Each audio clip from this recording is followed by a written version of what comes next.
એ કોક ઓલા સાઈનો હોટલની વંઠીઓ ઠેકીને ભાગ્યા હતા ને પરેશ ધાનાણી, એને કોક સમજાવો અને એને કહો કે સરકાર આમ આદમી પાર્ટીની નથી, સરકાર ભાજપની છે, તો વિરોધ ખરેખર ભાજપનો થાય, ગોપાલ ઇટાલિયાનો નહીં.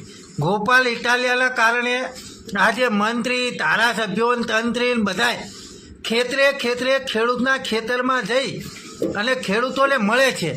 પરંતુ તમારામાં એટલી તેવડ નથી આજ દિવસ સુધી કે કોઈ મંત્રી, તંત્રી કે ધારાસભ્યો ખેડૂતોના ખેતરમાં જાય.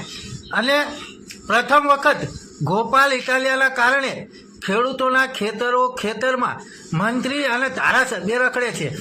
અને આ પરેશ ધાનાણી ગોપાલ ઇટાલિયાનો વિરોધ કરે છે. બોલો હવે હાલે શું કહેવું? સાયલો હોટલમાં ભાજપના પૈસા તમે વ્યાગતા હતા, વંઠીઓ ઠેકી તમે ભાગેલા હતા, એ તો યાદ હે ને તમને, ભૂલી નહીં ગયા ને? એટલે ખાસ કરી જેની સરકાર હોય ને એનો વિરોધ થાય, આમ આદમી પાર્ટીનો વિરોધ ના થાય. ખરેખર તમે જુઓ પરેશ ધાનાણી શું કહી રહ્યા છે. અને ખરેખર મિત્રો જો સાચું લાગે ને તો બને એટલો વિડીયો આગળ શેર કરો. ભાઈ ગોપાલ, તમે ગઈકાલે મીડિયાની સામે કીધું કે દાદાની સરકાર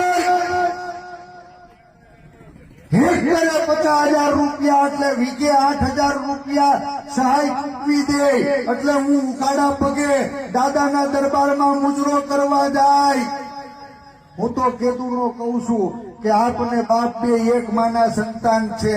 ભાઈ ગોપાલ, વિસાવદરના ખેડૂતોએ ખંભે બેહીને હામા પાણીએ તને ચૂંટીને મોકલો તો આજ ખેડૂતના પરસેવાની કમાણી વીઘે 50,000 રૂપિયા પાણીમાં ધોવાય, તું અમારો 8,000 બારોબાર સોદો કરી નાખે એમ?